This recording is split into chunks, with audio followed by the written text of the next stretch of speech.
I'm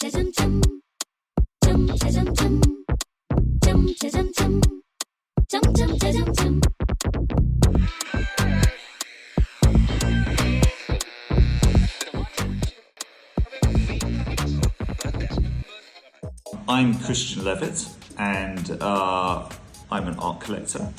I've been collecting for about 27 years, and over the last 27 years I've collected in many different areas, including antiquities, old masters, impressionist and post-impressionist drawings, Italian 20th century, hand-painted natural history books, 18th and 19th century, and in the last 10 years I've focused entirely on post-war art, particularly female abstraction and particularly abstract expressionism.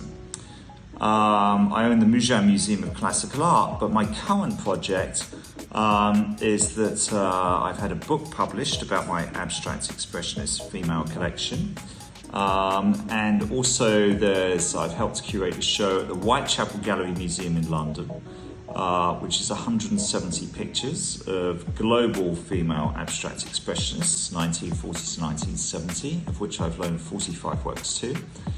That still has 2 months to run at the Whitechapel Gallery before it goes to the Fondation Van Gogh in Arles for the summer, and the Kunsthalle Bielefeld in Germany for next winter.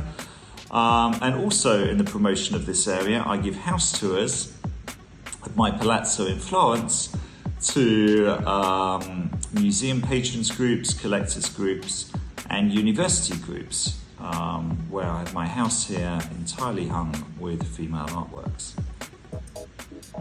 What makes you want to collect, and how do art collectors think? I think that there's something in a collector's DNA that makes you continue to collect or want to collect compulsively. It's either in your DNA or it's some kind of compulsive gene that is common amongst all collectors that makes you want to research, get excited about whatever it is that you collect, keep learning more about it, keep filling gaps in your collection, keep sourcing new works, and it gives you a huge feeling of excitement every time that you find a new piece that fits your collection. And so clearly there's either an addictive gene or something that's compulsive amongst collectors that makes you do this repetitively and excitedly. And that seems pretty clear to me. What positive impact can art have on current utilitarian society? Well, we live in a very kind of technical and matter-of-fact world, of course, these days, where every part of our lives is run by technology and being on our phone and being in front of a computer and robotics, etc. I think that art is the creative and inspirational part of our lives and a great distraction from anything digital. And that's not to say that art can't be digital with the advent of NFTs and digital art and video art that's been around for 60 years now. But it's something that I think that sort of takes us generally out of ourselves, that's relaxing, it can be social, that's inspirational and exciting and beautiful and thought-provoking in a way that is not necessarily part of our everyday utilitarian lives. So for me, it's educational, fun, an escape and relaxing. Increasingly, Africa seems like a place to be. How about contemporary African art?